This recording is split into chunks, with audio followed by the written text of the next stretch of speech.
Okay, welcome back to this short little video here. Just talking about a new 9mm that I picked up. Previously, as you guys may have seen some of my prior videos, I have been testing using a 3.1-inch Ruger LC9S and a 3.7-inch SIG P365XL as my primary compact concealed carry sized sidearms. And the testing has gone fine. I've got no problems with these. These are, again, some of the most compact and concealable and commonly used barrel lengths and sizes available on the market. But with anything, you know, bigger is sometimes better. And so when it comes to the velocity, usually the barrel length ties right into the velocity of the rounds that are being tested. And so those rounds that maybe haven't performed as well out of these shorter barrel lengths might do better in the longer barrels, and it's also common to carry a little bit longer barrel length as well. In a few of my tests, you may have seen me use this one. This is my, it's still relatively new. I've only used it a few times at the range. This is the SAR B6. It's a CZ clone. I think it's a CZ75 clone. And this is a 4.5-inch barrel. So this is more of a full size duty size sidearm, but again, it's not something that most people conceal carry this size. It's a little bit bigger and bulkier than what most people carry. And so what I've picked up, what I've been looking for is a 4-inch, some type of a 4-inch or about 4-inch new 9mm. And what I've looking for was a Glock 48 in particular. I like the idea of a single stack. It's very narrow and concealable, but with a little bit longer barrel, even longer than the Glock 19. The Glock 48 has a 4.17-inch barrel, whereas the Glock 19 I think is 4.06. I could be wrong on that, but again, it's a little bit longer than the Glock 19 and a little bit thinner, a little more comfortable to carry and concealable, etc.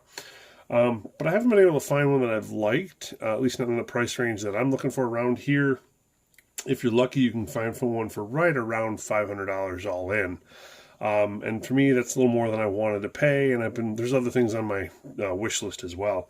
But one thing I did come across, I found a deal online for something that piqued my interest even more so than the Glock 48, and that was this.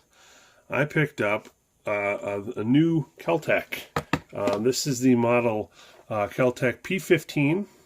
This is their ultra thin, ultra lightweight double stack 9mm. This actually is a 4-inch barrel, and it is the lightest and thinnest double stack 9mm pretty much on the market. It only weighs about 14 ounces. It's less than 9/10 of an inch wide. This actually will be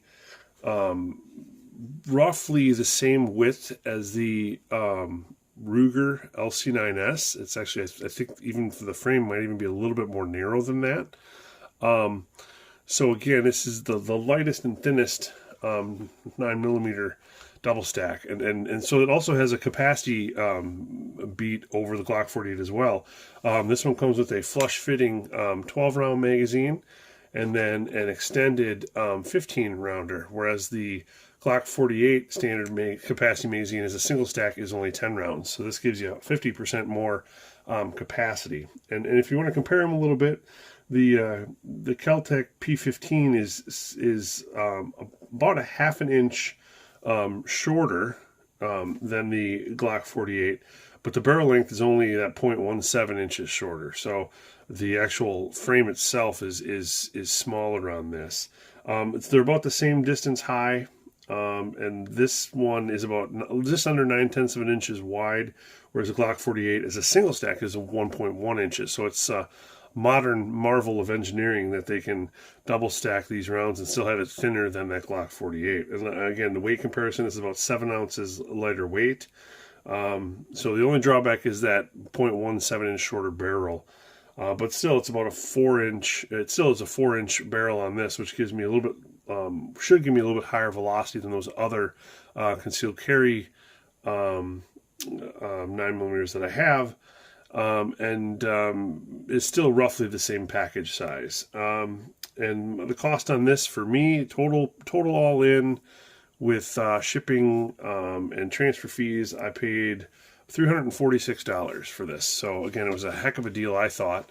And I'll compare it here, the width against the P365XL, and there's not a lot of difference there, but I get that 3/10 of an inch longer barrel, and so I'm going to see how much of a difference that makes. And this actually comes with an aluminum trigger, which I like.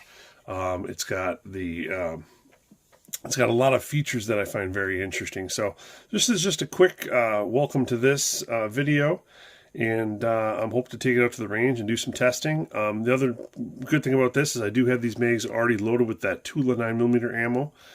These mags do fit that, even though that Tula ammo is, if you've watched those prior videos, is very long. It's still within specs, but it's still on the very, very long end. But it did fit in the magazines just fine.